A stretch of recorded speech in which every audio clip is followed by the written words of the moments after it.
सिंध हुकूमत के तर्जुमान mayor Sukkur barrister Arsalan इस्लाम शेख सखर जी ताज़ी सूरत हाल ते वीडियो बयान जारी कंदे चयो आहे त सोशल मीडिया ते हलंदड़ ख़बरूं हक़ीक़तुनि जे उबतड़ आहिनि। सिंध हुकूमत के तर्जुमान मेयर बैरिस्टर अरसलान इस्लाम शेख सखर शहर जो दौरो कयो ऐं बरसाती पानी निकाल जो जाइज़ो वरितो। अरसलान इस्लाम शेख जो वधीक चवण हो त सखर में गुज़िरियल 18 कलाकनि खां ज़ोरदार बरसात जो सिलसिलो जारी आहे।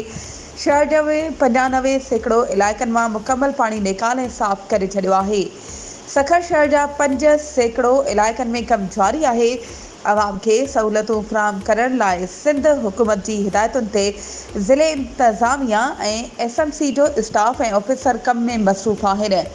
सिंध हुकूमत जे तर्जुमान मेयर सखर वधीक चयो त घंटाघर जे वेस्ट डिस्पोज़ल स्टेशन जे जनरेटर में फ़नी ख़राबी हुई। स्टैंड बाय जनरेटर खे मुंतक़िल कयो वियो आहे। इन करे असांखे ईंदड़ बरसातुनि में परेशानी खे मुंहुं ॾियणो न पवे।